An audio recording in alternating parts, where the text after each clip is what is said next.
ಓಂ ನಾರಾಯಣಾಯ ಪರಿಪೂರ್ಣಗುಣಾರ್ಣವಾಯ ವಿಶ್ವೋದಯಸ್ಥಿತಿಲಯೋನ್ನಿಯತಿಪ್ರದಾಯ ಜ್ಞಾನಪ್ರದಾಯ ವಿಬುಧಾಸುರಸೌಖ್ಯದುಃಖ ಸತ್ಕಾರಣಾಯ ವಿತತಾಯ ನಮೋ ನಮಸ್ತೆ. ಅಶೇಷವಾಗ್ಜಾಡ್ಯಮಲಾಪಹಂತ್ರಿ ನವಂ ನವಂ ಸ್ಪಷ್ಟಸುವಾಕ್ಪ್ರದಾಯಿನಿ ಮಮೇಹ ಜಿಹ್ವಾಗ್ರಸುರಂಗನರ್ತಕೀ ಭವಪ್ರಸನ್ನಾವದನೆ ಚ ಮೇ ಶ್ರೀಃ. ಅಭ್ರಮಂ ಭಂಗರಹಿತಂ ಅಜಡಂ ವಿಮಲಂ ಸದಾ ಆನಂದತೀರ್ಥಮತುಲಂ ಭಜೆ ತಾಪತ್ರಯಾಪಹಂ. ಯಸ್ಯ ವಾಕ್ಕಾಮಧೇನುರ್ನಃ ಕಾಮಿತಾರ್ಥಾನ್ಯಚ್ಚತಿ ಕಾಮಿತಾರ್ಥಾನ್ ಪ್ರಯಚ್ಛತಿ ಸೇವೇತಂ ಜಯಯೋಗೀಂದ್ರಂ ಕಾಮಬಾಣಚ್ಛಿದಂ ಸದಾ. ಸೇವೇತಂ ಜಯ ಯೋಗೀಂದ್ರಂ ಕಾಮಬಾಣಚ್ಛಿದಂ ಸದಾ. ಪೂಜ್ಯಾಯ ರಾಘವೇಂದ್ರಾಯ ಸತ್ಯಧರ್ಮರತಾಯ ಚ ಪೂಜ್ಯಾಯ ರಾಘವೇಂದ್ರಾಯ ಸತ್ಯಧರ್ಮರತಾಯ ಚ ಜತಾಂ ಕಲ್ಪವೃಕ್ಷಾಯ ನಮತಾಂ ಕಾಮಧೇನವೇ. ಭಜತಾಂ ಕಲ್ಪವೃಕ್ಷಾಯ ನಮತಾಂ ಕಾಮಧೇನವೇ. ಸತ್ಯಾಭಿಘ್ನಕರಾಬ್ಜೋತ್ಥಾನ್ ಪಂಚಾಶದ್ವರ್ಷಪೂಜಕಾನ್ ಸತ್ಯಾಭಿಘ್ನಕರಾಬ್ಜೋತ್ಥಾನ್ ಪಂಚಾಶದ್ವರ್ಷಪೂಜಕಾನ್ ಸತ್ಯಪ್ರಮೋದತೀರ್ಥಾರ್ಯಾನ್ ನೌಮಿನ್ಯಾಯ ಸುಧಾರತಾನ್. ಸತ್ಯಪ್ರಮೋದತೀರ್ಥಾರ್ಯಾನ್ ನೌಮಿ ನ್ಯಾಯಸುಧಾರತಾನ್. ಆಪಾದಮೌಲಿಪರ್ಯಂತಂ ಗುರುಣಾಂ ಆಕೃತಿಂ ಸ್ಮರೇತ್. ಆಪಾದಮೌಲಿಪರ್ಯಂತಂ ಗುರುಣಾಮಾಕೃತಿಂ ಸ್ಮರೇತ್. येन विघ्नाः प्रणश्यन्ति सिद्ध्यन्ति च मनोरथाः. ತೇನ ವಿಘ್ನಾ ಪ್ರಣಶ್ಯಂತಿ ಸಿದ್ಧ್ಯಂತಿ ಚ ಮನೋರಥಾಃ. ಶ್ರೀ ಗುರುಭ್ಯೋ ನಮಃ ಹರಿ ಓಂ. ಶ್ರೀ ಗುರುಭ್ಯೋ ನಮಃ ಹರಿ ಓಂ. ಶ್ರೀಮನ್ ಮಹಾಭಾರತ ತಾತ್ಪರ್ಯ ನಿರ್ಣಯದ ಮೊದಲನೇ ಅಧ್ಯಾಯ ಸರ್ವಶಾಸ್ತ್ರಾರ್ಥ ನಿರ್ಣಯ. ನಿನ್ನೆ ದಿವಸ ತಿಳಿದಂತೆ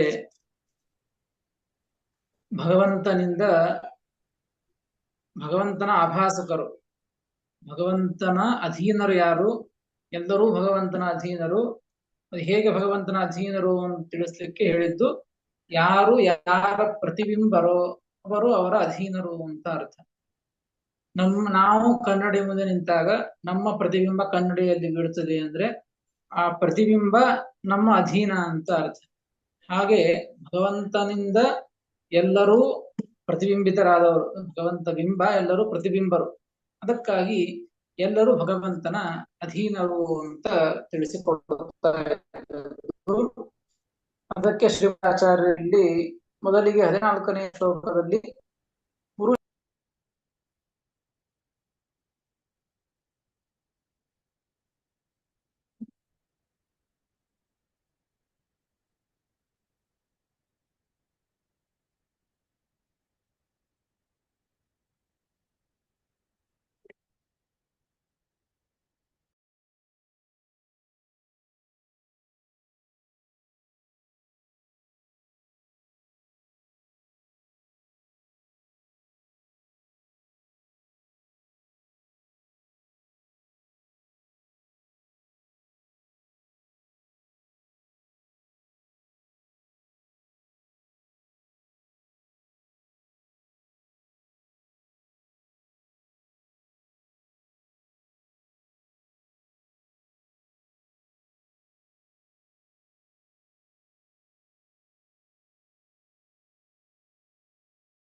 ಭಗವಂತ ಎಲ್ಲರಿಗೂ ಕೂಡ ಒಡೆಯ, ಅದಕ್ಕಾಗಿ ಎಲ್ಲರೂ ಭಗವಂತನ ಅಧೀನರು ಅಂತ ತಿಳಿಸಿಕೊಟ್ಟದ್ದು. ಇದಾದ ಮೇಲೆ ಮುಂದಿನ ಶ್ಲೋಕ ಯಾಕೆ ಹೊರಟದ್ದು, ಏನ್ ಹೇಳಲಿಕ್ಕೆ ಹೊರಟಿದ್ದಾರೆ ಶ್ರೀಮದಾಚಾರ್ಯರು ಅಂದ್ರೆ, ಪುರುಷೇಭ್ಯ ಸ್ತ್ರೀಣಾಮಪಿ ಶತಗುಣ ನ್ಯೂನತ್ವಂ ಕಿಂ ಇತ್ಯತಃ ಆಹ ತಾಭ್ಯ ಇತಿ. ನೋಡಿ, ಹಿಂದೆ ಹೇಗೆ ಪುರುಷರಲ್ಲಿ ತಿಳಿಸಿಕೊಟ್ಟದ್ದು ಕ್ರಮಶಃ ಗುಣ ಶತಾಂಶಾತ್, ಶತಾಂಶ 100 ಅಂಶಗಳಿಂದ ಕ್ರಮವಾಗಿ ಆಭಾಸರು ಬಿಂಬ ಪ್ರತಿಬಿಂಬವನ್ನ ತಿಳಿದುಕೊಳ್ಳಬೇಕು ಅಂತ ಹೇಳಿದ್ದು. ಅದೇ ರೀತಿಯಾಗಿ ಸ್ತ್ರೀಯರ ಒಂದು ಆ ಕ್ರಮದಲ್ಲಿಯೂ ಕೂಡ ಅದೇ ಕ್ರಮವನ್ನು ಇಟ್ಕೊಳ್ಬೇಕೇನು ನೋಡ್ರಿ. ಪುರುಷೇಭ್ಯ ಸ್ತ್ರೀಣಾಮಪಿ, ಪುರುಷರಿಗಿಂತಲೂ ಕೂಡ ಸ್ತ್ರೀಯರಿಗೂ ಕೂಡ ಶತಗುಣ ನ್ಯೂನತ್ವಂ ಕಿಂ, ಅವರಿಗೂ 100 ಪಟ್ಟು ಆ ಗುಣಗಳಲ್ಲಿ ಕಡಿಮೆ ಇದೆಯಾ ಅಂತ ಈ ರೀತಿಯಾಗಿ ಪ್ರಶ್ನೆಯನ್ನ ಮಾಡಿಕೊಂಡು ಉತ್ತರವನ್ನ ಇಲ್ಲಿ ಕೊಡ್ತಾ ಇದ್ದದ್ದು ಶ್ರೀಮದಾಚಾರ್ಯರು. ತಾಭ್ಯ ಇತಿ 16ನೇ ಶ್ಲೋಕ. ತಾಭ್ಯಶ್ಚ ತೇ ಶತಗುಣೈರ್ದಶತೋ,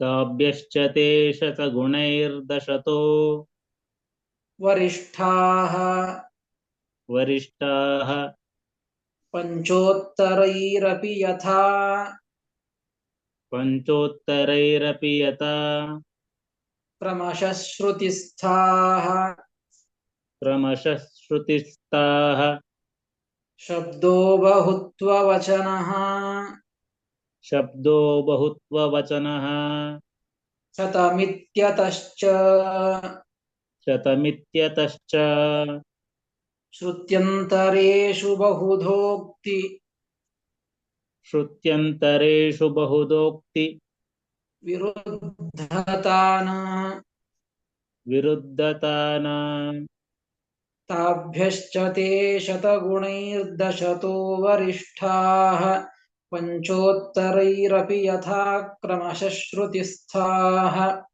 ಶಬ್ದೋ ಬಹುತ್ವವಚನಃ ಶತಮಿತ್ಯತಶ್ಚ ಶ್ರುತ್ಯಂತರೇಷು ಬಹುಧೋಕ್ತಿ ವಿರುದ್ಧತಾನ ಎಂಬುದಾಗಿ 16ನೆಯ ಶ್ಲೋಕ ಪದವಿಭಾಗ.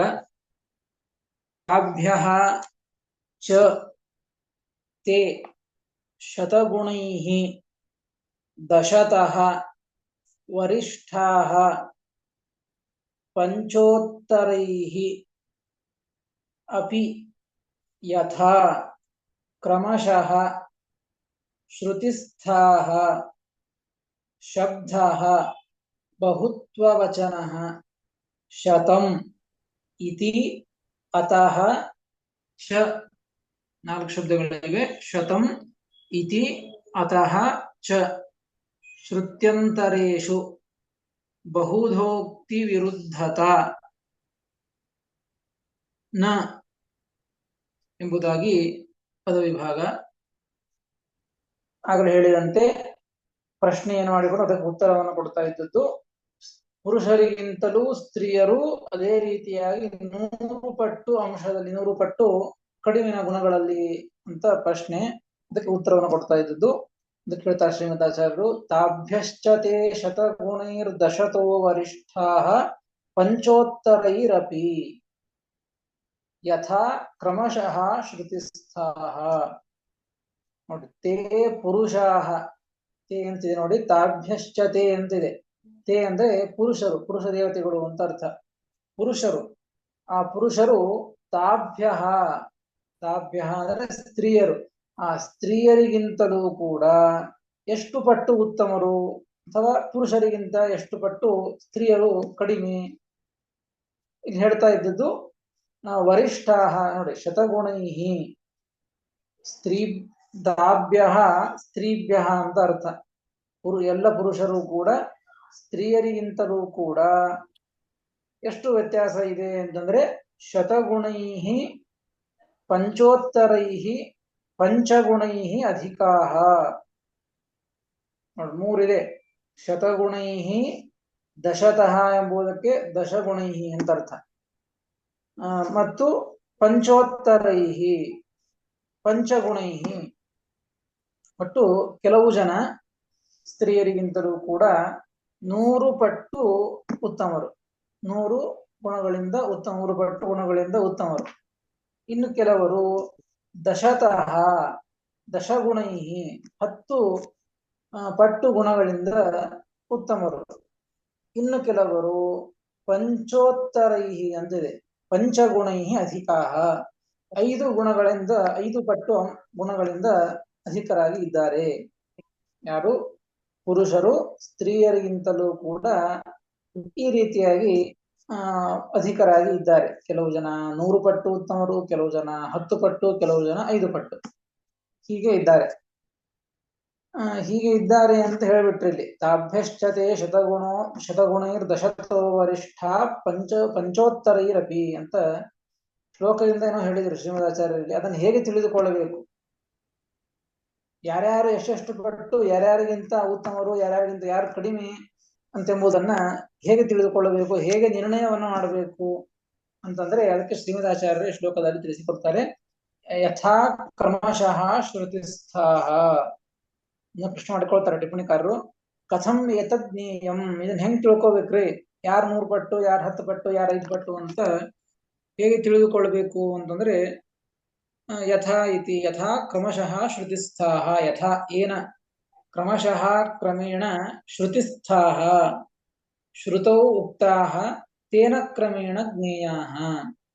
ಶ್ರುತಿಗಳಲ್ಲಿ ಹೇಳಿದ್ದಾರೆ, ವೇದಗಳಲ್ಲಿ ಆ ಶ್ರುತಿಗಳಲ್ಲಿ ಹೇಳಿದ್ದಾರೆ ಯಾರ್ಯಾರು ಎಷ್ಟೆಷ್ಟು ಪಟ್ಟು ಉತ್ತಮರು, ಯಾವ ದೇವತೆಗಿಂತ ಯಾವ ದೇವತೆ, ಪುರುಷ ದೇವತೆ ಎಷ್ಟು ಪಟ್ಟು ಗುಣಗಳಿಂದ ಉತ್ತಮ ಅಧಿಕರು ಎಂಬುದನ್ನ ಶ್ರುತಿಗಳಲ್ಲಿ ಹೇಳಿದ್ದಾರಲ್ಲ, ಆ ಕ್ರಮದಲ್ಲಿ ತಿಳಿದುಕೊಳ್ಳಬೇಕು.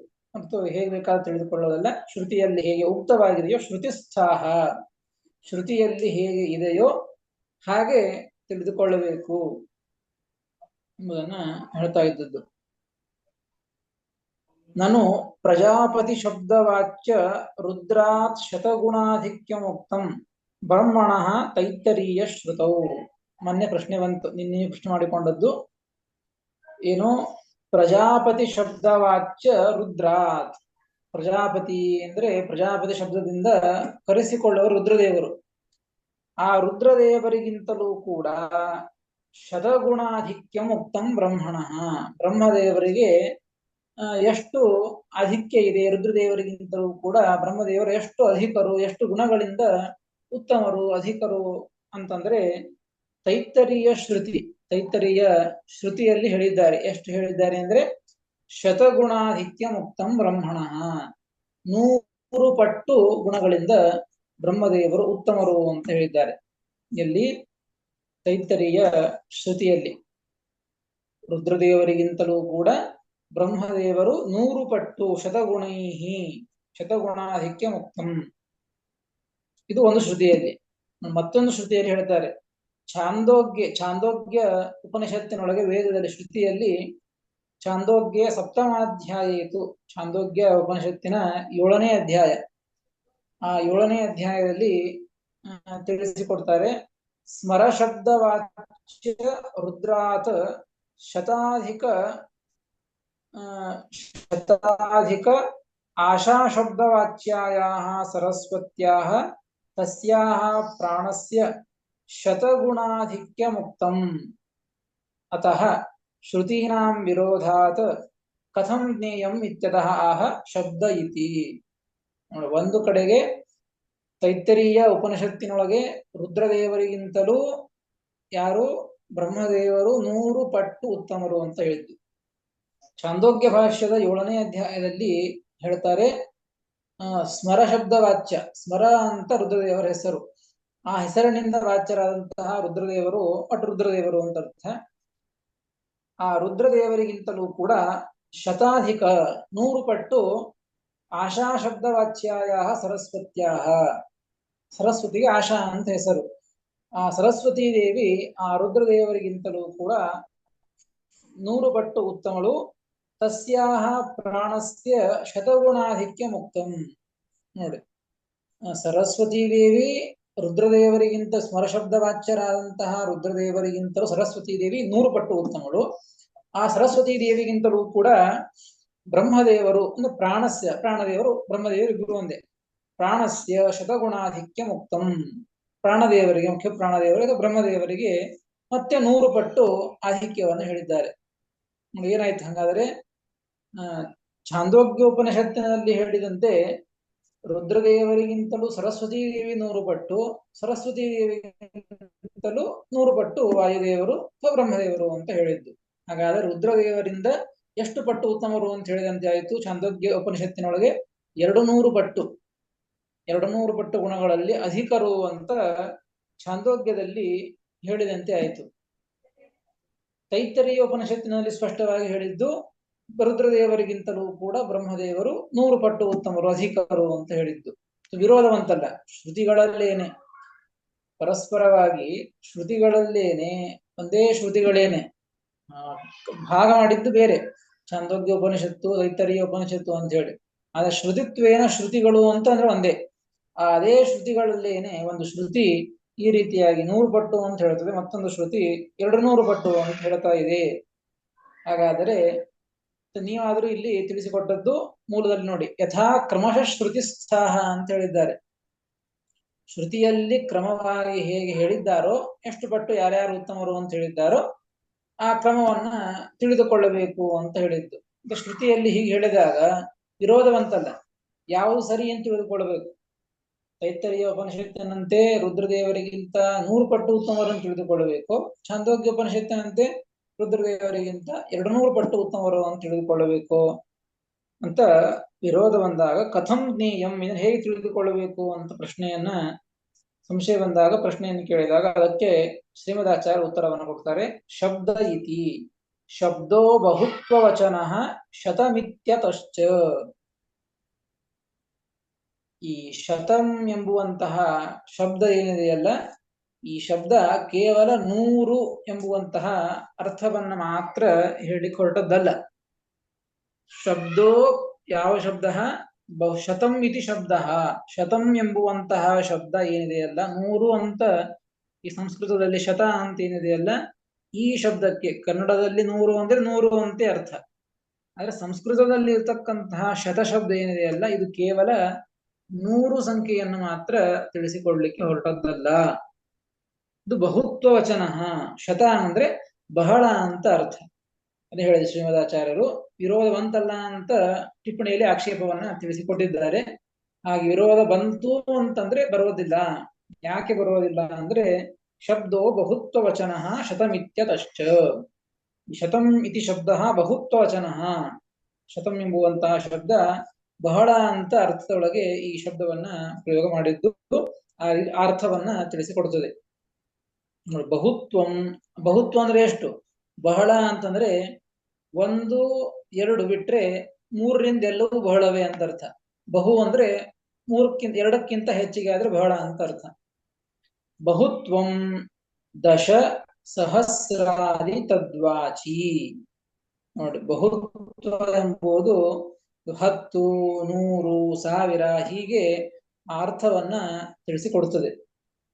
ಹೀಗಾಗಿ ಅತಃ ಶ್ರುತ್ಯಂತರೇಷು ಬಹುಧಾ ಅನೇಕಧಾ ಉಕ್ತೇಃ ವಿರುದ್ಧತಾ ವಿರೋಧೋ ನಹಿ ಅಂತ ಹೇಳಿದ್ರು ಶ್ರೀಮದಾಚಾರ್ಯರು. ಈ ಶ್ಲೋಕದಲ್ಲಿ ಈ ಆಕ್ಷೇಪವನ್ನು ಮಾಡಿಕೊಂಡಿಲ್ಲ. ಈ ಆಕ್ಷೇಪ ಶ್ರೀಮದಾಚಾರ್ಯ ತಲೆಯಲ್ಲಿ ಇದ್ದೇ ಇದೆ. ಪ್ರತಿಯೊಂದು ಸರ್ವಜ್ಞ ಶಿಖಾಮಣಿಗಳು ಶ್ರೀಮದಾಚಾರ್ಯರು ಅದಕ್ಕಾಗಿ ಎಲ್ಲ ಅರ್ಥವನ್ನ ಇಟ್ಟುಕೊಂಡೇನೆ ಕೇವಲ ಉತ್ತರವನ್ನು ಮಾತ್ರ ಕೊಡ್ತಿರ್ತಾರೆ. ಟಿಪ್ಪಣಿಕಾರರನ್ನ ಪ್ರಶ್ನೆಯನ್ನ ತಿಳಿಸಿಕೊಡ್ತಿರ್ತಾರೆ. ಈ ಪ್ರಶ್ನೆ ಟಿಪ್ಪಣಿಕಾರ ಮಾಡಿಕೊಂಡದ್ದು ಶ್ರೀಮದಾಚಾರ್ಯ ನೇರವಾಗಿ ಉತ್ತರವನ್ನ ಶ್ಲೋಕದಲ್ಲಿ ಕೊಟ್ಟದ್ದು. ಶಬ್ದೋ ಬಹುತ್ವ ವಚನ ಶತಂ ಇತ್ಯತಶ್ಚ. ಶತಂ ಇತಿ ಶಬ್ದ, ಶತಂ ಎಂಬುವಂತಹ ಶಬ್ದ ಬಹುತ್ವವಾಚಿ ಅಂತಾಗಿದೆ. ಅತಃ, ಅತಃ ಅಂತಿದೆ. ಶತಂ ಇತಿ ಅತಃ ಚ ಅಂತಿದೆ. ಅತಃ ಅಂದ್ರೆ ಬಹುತ್ವವಾಚಿ ಆದ್ದರಿಂದಾಗಿ ಏನ್ ಮಾಡಬೇಕು ಅಂದ್ರೆ ಶ್ರುತ್ಯಂತರೇಶು ಬಹುಧೋಕ್ತಿ ವಿರುದ್ಧತಾನ, ವಿರೋಧವನ್ನು ತಿಳಿಸಿಕೊಟ್ರಲ್ಲ. ಛಾಂದೋಗ್ಯದಲ್ಲಿ 200 ಪಟ್ಟು ಉತ್ತಮರು ಅಂತ ಹೇಳಿದ್ದು ತೈತ್ತರೀಯ ಉಪನಿಷತ್ತಿನೊಳಗೆ 100 ಪಟ್ಟು ಉತ್ತಮರು ಅಂತ ಹೇಳಿದ್ದಲ್ಲ. ವಿರೋಧ ಬಂತು ಅಂತ ಆಕ್ಷೇಪ ಮಾಡಿದ್ದು. ವಿರೋಧ ಬರೋದಿಲ್ಲ. ಯಾಕೆ ಅಂದ್ರೆ ಬಹುಧೋಕ್ತಿ ವಿರುದ್ಧತಾನ. ಶ್ರುತ್ಯಂತರಗಳಲ್ಲಿ ಬೇರೆ ಬೇರೆ ರೀತಿಯಾಗಿ ಹೇಳಿದರೂ ಕೂಡ ಬಟ್ ಬಹಳ ಅಂತೆ ಅರ್ಥ. ಶತಂ ಅಂತ ಹೇಳಿದಲ್ಲಿಯೂ ಕೂಡ ರುದ್ರದೇವರಿಗಿಂತಲೂ ಬಹಳ ಪಟ್ಟು ಉತ್ತಮರು ಅಂತೆ ಅರ್ಥ. ಈ ಕಡೆಗೆ ಛಾಂದೋಗ್ಯ ಉಪನಿಷತ್ನಲ್ಲಿ ಹೇಳಿದಂತೆ ರುದ್ರದೇವರಿಗಿಂತ 100 ಪಟ್ಟು ಸರಸ್ವತಿಗಿಂತ 100 ಪಟ್ಟು ಬ್ರಹ್ಮದೇವರು ಅಂತಂದ್ರೆ ಅಧಿಕರು, ಬಹುಗುಣಗಳಿಂದ ಉತ್ತಮರು ಅಂತ ಇಷ್ಟೇ ಅರ್ಥನೆ ಎರಡು ಕಡೆಗೆ ಹೊರತು ಕೇವಲ 100 ಗುಣಗಳಿಂದ ಉತ್ತಮರು ಅಂತ ಸರ್ವಥ ಅಲ್ಲ. ಅದಕ್ಕಾಗಿ ಶ್ರುತಿಗಳಲ್ಲಿ ವಿರೋಧ ಬರೋದಿಲ್ಲ. ಎಂಬುದನ್ನ ಶ್ರೀಮದಾಚಾರ್ಯರು ಈ ರೀತಿಯಾಗಿ ತಿಳಿಸಿಕೊಡ್ತಾರೆ. ಶ್ರುತ್ಯಂತರೇಶು ಬಹುಧೋಕ್ತಿ ವಿರುದ್ಧತಾನ. ಅದರಿಂದಾಗಿ ಶ್ರುತಿಗಳಲ್ಲಿ ಯಾವ ವಿರೋಧವೂ ಇರೋದಿಲ್ಲ. ವಿರೋಧವನ್ನು ನಾವು ಸರಿಯಾಗಿ ತಿಳಿದುಕೊಂಡು ಪರಿಹಾರವನ್ನು ಮಾಡಿಕೊಂಡು ಸರಿಯಾದ ಅರ್ಥವನ್ನ ತಿಳಿದುಕೊಳ್ಳಬೇಕು. ಇದೇ ರೀತಿಯಾಗಿ ಶ್ರುತಿಗಳಲ್ಲೇನೆ ಯಾರ್ಯಾರಿಗೆ ಎಷ್ಟೆಷ್ಟು ಪಟ್ಟು ಗುಣಗಳಿಂದ ಉತ್ತಮತ್ವ ಇದೆ, ಯಾರ್ಯಾರು ಎಷ್ಟೆಷ್ಟು ಪಟ್ಟು ಉತ್ತಮರು, ಯಾರ್ಯಾರು ನೀಚರು, ಕಡಿಮೆ ಇದ್ದವರು ಅಂತ ಇದೇ ಶ್ರುತಿಗಳಲ್ಲೇನೆ ತಿಳಿಸಿಕೊಟ್ಟಿದ್ದಾರೆ. ಅದನ್ನ ತಿಳಿದುಕೊಳ್ಳಬೇಕು ಅಂತ ಮೇಲಿನ ಪಾದದಲ್ಲಿ ತಿಳಿಸಿಕೊಟ್ಟದ್ದು ಶ್ರೀಮದಾಚಾರ್ಯರು. ಯಥಾ ಕ್ರಮಶಃ ಶ್ರುತಿಸ್ಥಾಹ, ಕ್ರಮವಾಗಿ ಶ್ರುತಿಗಳಲ್ಲಿ ಹೇಗೆ ಹೇಳಿದ್ದಾರೋ, ಹೇಗಿದೆಯೋ ಆ ರೀತಿಯಾಗಿ ತಿಳಿದುಕೊಳ್ಳಬೇಕು ಅಂತ ಹೇಳಿ ಒಂದನ್ನು ಮಾತ್ರ ವಿರೋಧವನ್ನ ತೋರಿಸಿ ಅದನ್ನ ಪರಿಹಾರವನ್ನ ಶ್ರೀಮದಾಚಾರ್ಯರು ಮಾಡಿಕೊಟ್ಟದ್ದು. ನೋಡಿ, ಇದರಿಂದ ನಮಗೆ ಎಲ್ಲದಕ್ಕೂ ಉತ್ತರ ಸಿಕ್ಕಿಬಿಡುತ್ತದೆ. ಹಿಂದೆ ಪ್ರಶ್ನೆ ಬಂದಿದ್ದು 14ನೇ ಶ್ಲೋಕದಲ್ಲಿ ಕ್ರಮಶಃ ಊನ ಗುಣ ಶತಾಂಶಾತ್, ಎಲ್ಲರೂ 100 ಪಟ್ಟು ಉತ್ತಮರು ಅಂತ ಹೇಳಿದ್ದು. ಅದಕ್ಕಾಗಿ ತಿಳಿದುಕೊಳ್ಳಬಹುದು, 100 ಎಂಬುದಕ್ಕೆ 10, ಶತಶಬ್ದಕ್ಕೆ 10 ಅಂತ ಅರ್ಥ ಇದೆ, 100 ಅಂತೂ ಅರ್ಥ ಇದೆ, 1000 ಅಂತೂ ಅರ್ಥ ಇದೆ. ಶ್ರುತಿಗಳಲ್ಲಿ ಹೇಗೆ ಹೇಳಿದ್ದಾರೆ ಹಾಗೆ ತಿಳಿದುಕೊಳ್ಳಬೇಕು. ಆದರೆ ಬ್ರಹ್ಮದೇವ ರುದ್ರದೇವರಿಗಿಂತಲೂ ಬ್ರಹ್ಮದೇವರು ವಾಯುದೇವರು ಅಂದ್ರೆ 100 ಪಟ್ಟು ಅಂದ್ರೆ ಅಧಿಕ ಅಂತ ಅರ್ಥ, ಬಹಳ ಅಂತ ಅರ್ಥ. ಆ ಬಹಳ ಎಂಬುದು ಎಷ್ಟು, ಅದು ಶ್ರುತಿಗಳಲ್ಲಿ ಹೇಳಿದ್ದನ್ನ ತಿಳಿದುಕೊಳ್ಳಬೇಕು. ಅದೇ ರೀತಿಯಾಗಿ 100 ಪಟ್ಟು ವಾಯುದೇವರಿಗಿಂತಲೂ ಕೂಡ ಭಗವಂತ ಅಧಿಕ ಉತ್ತಮ ಅಂತಂದ್ರೆ ಅನಂತ ಅಂತ ಅರ್ಥ. ಬಹಳ ಅಂತಂದ್ರೆ ಅನಂತವನ್ನ ಅಲ್ಲಿ ಇಟ್ಟುಕೊಳ್ಬೇಕು, ಅನಂತ ಶಬ್ದವನ್ನ ಅರ್ಥವನ್ನ ಇಟ್ಟುಕೊಳ್ಬೇಕು ಎಂಬುದನ್ನ ಈ ರೀತಿಯ ವಿರೋಧವನ್ನ ಪರಿಹಾರವನ್ನ ಮಾಡಿದ್ದು. ಅಷ್ಟು ಹೇಳಿ, ನಾನು ಸಂಸಾರಾವಸ್ಥಾಯಾಂ ಉಪಾಧಿ ವೈಚಿತ್ರ್ಯ ತಾರತಮ್ಯಮಸ್ತು ಉಪಾಧಿನಾಶೇತು ನಾಶೇ ಮುಕ್ತೌ ತನ್ನಾಸ್ತೀತಿ ಪ್ರಾಪ್ತಂ ಅತಃ ಆಹ. ಒಂದು ಪ್ರಶ್ನೆಯನ್ನು ಮಾಡಿಕೊಳ್ತಾ ಇದ್ದಾರೆ. ಒಟ್ಟಾರೆ ಇಲ್ಲಿ ತಾರತಮ್ಯವನ್ನ ತಿಳಿಸಿಕೊಟ್ಟದ್ದು, ಯಾರ್ಯಾರಲ್ಲಿ ಹೇಗೆ ತಾರತಮ್ಯ ಇದೆ, ಯಾರ್ಯಾರಿಗಿಂತ ಯಾರ್ಯಾರು ಕಡಿಮೆ, ಯಾರ್ಯಾರು ಉತ್ತಮರು ಅಂತ ತಾರತಮ್ಯವನ್ನ ತಿಳಿಸಿಕೊಟ್ಟದ್ದು. ಅದಕ್ಕೆ ಇದಕ್ಕೆ ಆಕ್ಷೇಪವನ್ನು ಮಾಡ್ತಾ ಇದ್ದದ್ದು, ಸಂಸಾರದಲ್ಲಿ ಇದ್ದಾಗ, ಸಂಸಾರಾವಸ್ಥೆಯಲ್ಲಿ ಇದ್ದಾಗ ಉಪಾಧಿ ವೈಚಿತ್ರ್ಯ ತಾರತಮ್ಯ ವಸ್ತು, ಏನೋ ಕಾರಣಗಳು, ಇವರು ಸಣ್ಣವರು ಇವರು ದೊಡ್ಡವರು ಅನ್ನಲಿಕ್ಕೆ ಬೇರೆ ಬೇರೆ ಕಾರಣಗಳಿವೆ. ಒಂದು ಜ್ಞಾನದಿಂದ ಕಡಿಮೆ ಹೆಚ್ಚು, ಸಂಪತ್ತಿನಿಂದ ಕಡಿಮೆ ಹೆಚ್ಚು, ಶಕ್ತಿಯಿಂದ ಕಡಿಮೆ ಹೆಚ್ಚು, ಹೀಗೆ ಉತ್ತಮತ್ವ ಅಧಮತ್ವವನ್ನು ತಿಳಿದುಕೊಳ್ಳಬಹುದು ಸಂಸಾರದಲ್ಲಿ ಇದ್ದಾಗ. ಸಂಸಾರದಲ್ಲಿ ಎಲ್ಲ ಉಪಾಧಿಗಳಿವೆ.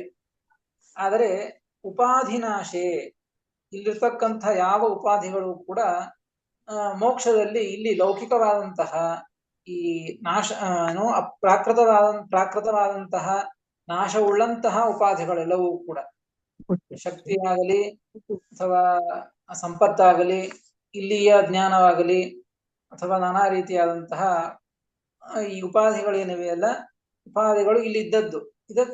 ಇಲ್ಲಿರ್ತಕ್ಕಂತಹ ಉಪಾಧಿಗಳಿಗೆ ಅನುಗುಣವಾಗಿ ತಾರತಮ್ಯವನ್ನ ಸಂಸಾರದಲ್ಲಿದ್ದಾಗ ತಿಳಿದುಕೊಳ್ಳಬಹುದು. ಬ್ರಹ್ಮದೇವರು ಸಂಸಾರದಲ್ಲಿ ಇದ್ದಾರೆ, ಎಲ್ಲರೂ ಸಂಸಾರದಲ್ಲಿ ಇದ್ದದ್ದು. ಯಾವಾಗ ಸಂಸಾರವನ್ನ ಕಳೆದುಕೊಂಡು ಮೋಕ್ಷವನ್ನು ಹೊಂತಾರೋ ಆಗ ಈ ಉಪಾಧಿಗಳೇ ಇರೋದಿಲ್ಲ, ಪ್ರಾಕೃತವಾದಂತಹ ಯಾವ ಕಾರಣಗಳು ಇರೋದಿಲ್ಲ, ಉಪಾಧಿಗಳು ಇರೋದಿಲ್ಲ. ಅಂದ ಮೇಲೆ ನೋಡಿ, ಉಪಾಧಿನಾಶೆ ಮುಕ್ತೌ ತನ್ನಾಸ್ತಿ, ಉಪಾಧಿನೇ ನಾಶ ಆದ ಮೇಲೆ ಮುಕ್ತಿ ಒಳಗ ಯಾವ ತಾರತಮ್ಯ ಇರಂಗಿಲ್ಲ ಅಂತ ಆಕ್ಷೇಪವನ್ನು ಮಾಡಿದ್ರೆ ಅದಕ್ಕೆ ಉತ್ತರವನ್ನ ಕೊಡ್ತಾ ಇದ್ದದ್ದು. ಇತ್ಯತಃ ಆಹ ಅತಃ ಆಹ ತೇಷಾಮಿತಿ 17ನೆಯ ಶ್ಲೋಕ. ತೇಷಾಂ ಸ್ವರೂಪಮಿದಮೇವ, ತೇಷಾಂ ಸ್ವರೂಪಮಿದಮೇವ ಯತೋಥ ಮುಕ್ತಾ, ಯತೋತ ಮುಕ್ತಾ, ಹೇಳ್ಬಿಡಿ. ತೇಷಾಂ ಸ್ವರೂಪಮಿದಮೇವ ಯತೋಥ ಮುಕ್ತೌ, ತೇಷಾಂ ಸ್ವರೂಪಮಿದಮೇವ ಯತೋತ ಮುಕ್ತೌ, ಅಪ್ಯೇವಮೇವ ಸತತೋಚ್ಚ, ಅಪ್ಯೇವಮೇವ ಸತತೋಚ್ಚ, ವಿನೀಚ ರೂಪಾಃ, ವಿನೀಚ ರೂಪಾಃ, शब्दशतं दशसहस्रमिति स्म यस्मात् शब्दः शतं दशसहस्रमिति स्म यस्मात् तस्मान्न हीनवचनोऽथ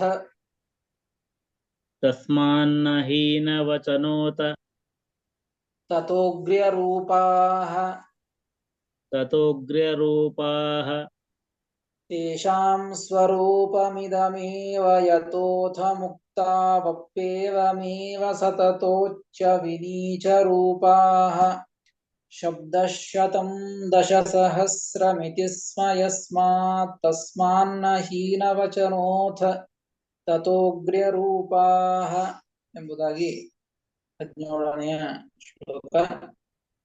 ಪದವಿಭಾಗ ತೇಷಾಂ ಸ್ವರೂಪಂ ಇದಂ ಏವ ಯತಃ ಅಥ ಮುಕ್ತೌ ಅಪಿ ಏವಂ ಏವ 4 ಶಬ್ದಗಳಿವೆ. ಮುಕ್ತೌ ಅಪಿ ಏವಂ ಏವ ಸತತಂ ಸತತೋಚ್ಚ ವಿನೀಚ ರೂಪಾಃ. ಒಂದೇ ಶಬ್ದ. ಶಬ್ದಃ ಶತಂ ದಶಸಹಸ್ರಂ ಇತಿ ಸ್ಮ ಯಸ್ಮಾತ್ ತಸ್ಮಾತ್ ನ ಹೀನವಚನಃ ಅಥ ತತಃ ಅಗ್ರ್ಯರೂಪಾಃ ಎಂಬುದಾಗಿ ಪದವಿಭಾಗ. ಮೋಕ್ಷದಲ್ಲಿ ಉಪಾಧಿ ಇರೋದಿಲ್ಲ, ಅದಕ್ಕಾಗಿ ತಾರತಮ್ಯ ಇಲ್ಲ ಅಂತ ಆಕ್ಷೇಪವನ್ನು ಮಾಡಿದ್ದು. ಅದಕ್ಕೆ ಉತ್ತರವನ್ನು ಕೊಡ್ತಾ ಇದ್ದಿಲ್ಲಿ. ಇದಂ ತಾರತಮ್ಯಂ ತೇಷಾಂ ಜೀವಾನಾಂ ಸ್ವರೂಪಮೇವ. ನೋಡಿ ಹೇಳಿದ್ದು ಶ್ರೀಮದಾಚಾರ್ಯರು. ಈ ತಾರತಮ್ಯ ಬಂದದ್ದು ಇವರಿಗಿಂತ ಇವರು ಉತ್ತಮರು, ಇವರಿಗಿಂತ ಇವರು ಉತ್ತಮರು, ಅಥವಾ ಇವ್ರು ಕಡಿಮೆ ಇವ್ರಿಗಿಂತ ಇವ್ರು ಕಡಿಮೆ ಅಂತ ಬಂದದ್ದು ಇದು ಪ್ರಾಕೃತವಾದಂತಹ ಏನೋ ಒಂದು ಕಾರಣವನ್ನು ತೆಗೆದುಕೊಂಡು ಅದರಿಂದಾಗಿ ಈ ತಾರತಮ್ಯವನ್ನ ಹೇಳಿದ್ದು ಸಂಸಾರದಲ್ಲಿ ಅಂತ ಸರ್ವಥಾ ಅಲ್ಲ. ಈ ತಾರತಮ್ಯವನ್ನ ಹೇಳಿದ್ದು ಹೇಗೆ ಅಂದ್ರೆ ಶ್ರೀಮದಾಚಾರ್ಯ ತಿಳಿಸಿಕೊಡ್ತಾ ಇದ್ದದ್ದು ತೇಷಾಂ ಸ್ವರೂಪಮಿದಮೇವ. ತೇಷಾಂ ಸ್ವರೂಪಂ, ಜೀವರ ಸ್ವರೂಪನೇ ಇದು. ಏನು ತಾರತಮ್ಯ ಏನಿದೆಯಲ್ಲ ಇದು ಹೊರಗಿಂದಲ್ಲ, ಜೀವನಿಂದ ಬಿಟ್ಟು ಬೇರೆ ತಾರತಮ್ಯ ಅಂತ ಇಲ್ಲ. ಯಾವುದೋ ಒಂದು ಕಾರಣ ಇಟ್ಟುಕೊಂಡು ಉಪಾಧಿಯನ್ನು ಇಟ್ಟುಕೊಂಡು ಹೇಳಿದ್ದಲ್ಲ, ಅವರ ಸ್ವರೂಪಭೂತವಾದದ್ದೇ ಇದು, ಜೀವನಿಂದ ಅಭಿನ್ನವಾದಂತಹದ್ದೇ. ಇದಂ ತಾರತಮ್ಯಂ ತೇಷಾಂ ಜೀವಾನಾಂ ಸ್ವರೂಪಮೇವ. ಈ ತಾರತಮ್ಯ ಏನಿದೆಯಲ್ಲ, ಇದಂ ಎಂಬುದಕ್ಕೆ ತಾರತಮ್ಯಂ ಅಂತರ್ಥ. ಇದಂ ತಾರತಮ್ಯಂ ತೇಷಾಂ ಸ್ವರೂಪಮೇವ. ಈ ತಾರತಮ್ಯ ಜೀವರ ಸ್ವರೂಪನೇ, ಇದನ್ನು ಬಿಟ್ಟು ಬೇರೆ ಅಲ್ಲ. ಆ ತಾರತಮ್ಯ ಜೀವನಿಂದ ಅಭಿನ್ನವಾದದ್ದು. ಅದಕ್ಕಾಗಿ ಅಥ ಯತಃ, ಅಥ ಯಾವ ಕಾರಣಕ್ಕಾಗಿ ಜೀವನ ಸ್ವರೂಪವೇ ಆಗಿದೆಯೋ ತಾರತಮ್ಯ, ಅದಕ್ಕಾಗಿ ಜೀವನ ಸ್ವರೂಪ ಅಂದ ಮೇಲೆ ಆ ತಾರತಮ್ಯ ಜೀವನ ಜೊತೆಗೆ ಅಲ್ಲಿಗೆ ಬರೋದಿಲ್ಲ. ಜೊತೆಗೆ ಅಂದ್ರೆ ಬೇರೆ ಬೇರೆ ಅಂತ ಅರ್ಥ. ಇವನ ಜೊತೆಗೆ ಇವ ಬರ್ತಾನೆ ಅಂದ್ರೆ ಇವ ಬೇರೆ ಅಂತ ಅರ್ಥ ಆಗ್ತದೆ. ಇವನೇ ಅಂತಂದಾಗ ಇವ ಹೋಗಿದ್ದಾನೆ ಅಂದ್ರೆ ಅಭೇದವನ್ನ ಆ ಜೀವನಿಗೂ ತಾರತಮ್ಯಕ್ಕೂ ಅಭೇದ ಇರ್ತಾ ಇರೋದ್ರಿಂದಾಗಿ ಜೀವ ಮೋಕ್ಷಕ್ಕೆ ಹೋಗಿದ್ದಾನೆ ಅಂದ್ರೆ ತಾರತಮ್ಯವೂ ಕೂಡ ಹೋಗಿದೆ ಅಂತ ಅರ್ಥ. ತಾರತಮ್ಯೂ ಅಲ್ಲಿ ಇದ್ದೇ ಇದೆ ಅಂತ ಅರ್ಥ ಅಲ್ಲಿ. ಯತಃ ಯಾವ ಕಾರಣಕ್ಕಾಗಿ ಈ ತಾರತಮ್ಯ ಎಂಬುದು ಜೀವನ ಸ್ವರೂಪವೇ ಆಗಿದೆಯೋ ಅದಕ್ಕಾಗಿ ಮುಕ್ತಾವಪ್ಯೇವಮೇವ, ಮುಕ್ತಿಯಲ್ಲಿಯೂ ಕೂಡ ಮೋಕ್ಷವನ್ನ ಹೊಂದಿ ಆದ ಮೇಲೆಯೂ ಕೂಡ ಏವಮೇವ ಇದೇ ರೀತಿಯಾಗಿ ಈ ಸಂಸಾರದಲ್ಲಿ ಏನೋ ಒಂದು ದೇವತೆಗಳಲ್ಲಾಗಲಿ ಎಲ್ಲಾ ಜೀವರಲ್ಲಿ ಒಟ್ಟು ತಾರತಮ್ಯವನ್ನ ಹೇಳಿದೆಯೋ ಅದೇ ರೀತಿಯಾಗಿ ಮುಕ್ತಾವಪಿ ಏವಮೇವ, ಮುಕ್ತಿಯಲ್ಲಿಯೂ ಕೂಡ ಇದೇ ರೀತಿಯಾಗಿ ಇಲ್ಲೇನ್ ಹೆಂಗ್ ತಾರತಮ್ಯ ಇತ್ತೋ ಅಲ್ಲಿಯೂ ಅದೇ ತಾರತಮ್ಯ ಇರುತ್ತದೆ, ಸ್ವರೂಪಭೂತವಾದಂತ ತಾರತಮ್ಯ. ಅದಕ್ಕಾಗಿ ಅದನ್ನ ಹೇಳ್ತಾರೆ, ಅದನ್ನ ಬಿಡಿಸಿ ಹೇಳ್ತಾರೆ. ಏವ ಮುಕ್ತಾವಪಿ ಏವಮೇವ ಎಂಬುದಕ್ಕೆ ಯಥಾ ಸಂಸಾರೇ ಉಚ್ಚ ನೀಚಾಹ ತಥಾ ಸತತಂ ನಿರಂತರಂ ಉಚ್ಚ ನೀಚ ರೂಪಾಹ ಸಂತಿ. ಹೇಗೆ ದೇವತೆಗಳು ಬ್ರಹ್ಮದೇವರು, ವಾಯುದೇವರು, ಸರಸ್ವತಿ ಭಾರತೀಯರು, ರುದ್ರದೇವರು ಹೀಗೆ ಎಲ್ಲರೂ ಕೂಡ ಏನು ಜೀವರಾಶಿಗಳಿದ್ದಾರೋ ಅನಂತ ಜೀವರಾಶಿಗಳು ಎಲ್ಲರೂ ಕೂಡ ಸಂಸಾರದಲ್ಲಿ ಹೇಗೆ ಉಚ್ಚ ನೀಚರಾಗಿ ಇದ್ದಾರೋ ಅದೇ ರೀತಿಯಾಗಿ ಮೋಕ್ಷಕ್ಕೆ ಹೋದ ಮೇಲೆಯೂ ಕೂಡ ಅದೇ ರೀತಿಯಾಗಿ ಇರ್ತಾರೆ. ಇವ್ರಿಗಿಂತ ಇವರು ಕಡಿಮೆ. ಬ್ರಹ್ಮದೇವರು ಈಗ ಸಂಸಾರದಲ್ಲಿ ಇದ್ದಾರೆ, ರುದ್ರದೇವರು ಸಂಸಾರದಲ್ಲಿ ಇದ್ದಾರೆ. ಈಗ ತಾರತಮ್ಯ ಇದೆ. ಏನು, ರುದ್ರದೇವರಿಗಿಂತಲೂ ಬ್ರಹ್ಮದೇವರು ಉತ್ತಮರು ಅಂತಿದೆ. ಮೋಕ್ಷಕ್ಕೆ ರುದ್ರದೇವರು ಹೋದ್ರು ಬ್ರಹ್ಮದೇವರು ಹೋದ್ರು ಅಂತಂದ ಮೇಲೆ ಅಲ್ಲಿ ಇಬ್ರು ಒಂದೇ ಆಗೋದಿಲ್ಲ, ಇಬ್ರು ಹೆಚ್ಚು ಕಮ್ಮಿ ಆಗೋದಿಲ್ಲ. ರುದ್ರದೇವರು ದೊಡ್ಡವರಾಗ್ತಾರೆ, ಬ್ರಹ್ಮದೇವರು ಸಣ್ಣವರಾಗ್ತಾರೆ ಅಂತಿಲ್ಲ. ರುದ್ರದೇವರು ಬ್ರಹ್ಮದೇವರಿಗಿಂತ ಚಿಕ್ಕವರೇ ಅಲ್ಲಿ ಆ ಮೋಕ್ಷಕ್ಕೆ ಹೋದ ಮೇಲೆಯೂ ಕೂಡ. ಅದನ್ನ ಯಾಕೆ ಸ್ವರೂಪಭೂತವಾದದ್ದು ಈ ತಾರತಮ್ಯ ಅಂತ ತಿಳಿಸಿಕೊಡ್ತಾ ಇದ್ದದ್ದು. ಸ್ವರೂಪಸ್ಥೇವ ಉಪಾಧಿತ್ವಾತ್ ತಸ್ಯ ಅನಾಶಾತ್. ಸ್ವರೂಪಭೂತವಾದದ್ದರಿಂದ ಜೀವನಿಗೆ ನಾಶ ಇಲ್ಲ ಅಂದ ಮೇಲೆ ಆ ಜೀವನ ಸ್ವರೂಪಭೂತವಾದಂತಹ ಆ ತಾರತಮ್ಯಕ್ಕೂ ಕೂಡ ಸರ್ವಥಾ ನಾಶ ಇಲ್ಲ. ಅದಕ್ಕಾಗಿ ಮೋಕ್ಷಕ್ಕೆ ಹೋದ ಮೇಲೆಯೂ ಕೂಡ ತಾರತಮ್ಯ ಇದ್ದೇ ಇದೆ. ತಸ್ಯ ಉಚ್ಚ ನೀಚತ್ವಾಚ್ಚ ಮುಕ್ತಾವಪಿ ತಾರತಮ್ಯೋಪೇತ ಇತಿ ಭಾವಃ. ಅವಶ್ಯವಾಗಿ ತಾರತಮ್ಯವನ್ನ ಅಲ್ಲಿಯೂ ಕೂಡ ತಿಳಿದುಕೊಳ್ಳಲೇಬೇಕು ಎಂಬುದನ್ನ ತಿಳಿಸಿಕೊಟ್ಟಿದ್ದು ಶ್ರೀಮದಾಚಾರ್ಯರು. ತೇಷಾಂ ಸ್ವರೂಪಮಿದಮೇವ ಯಥೋಥ ಮುಕ್ತಾವಪ್ಯೇವಮೇವ ಸತತೋಚ್ಚ ವಿನೀಚ ರೂಪಾಹ. ಹಿಂದೆ 100 ಪಟ್ಟು ಉತ್ತಮರು, 100 ಪಟ್ಟುಗಳಿಂದ 100 ಗುಣಗಳಿಂದ 100 ಪಟ್ಟು ಗುಣಗಳಿಂದ ಅಧಿಕರು ಅಥವಾ ನ್ಯೂನರು ಅಂತ ಹೇಳಿದ್ದಲ್ಲ. ಅದಕ್ಕೆ ಪ್ರಮಾಣವನ್ನ ಕೊಡುವ ಮುಖಾಂತರವಾಗಿ ಇಲ್ಲಿ ಶ್ಲೋಕದ ಮುಂದಿನ ಪಾದದಲ್ಲಿ ತಿಳಿಸಿಕೊಡ್ತಾರೆ.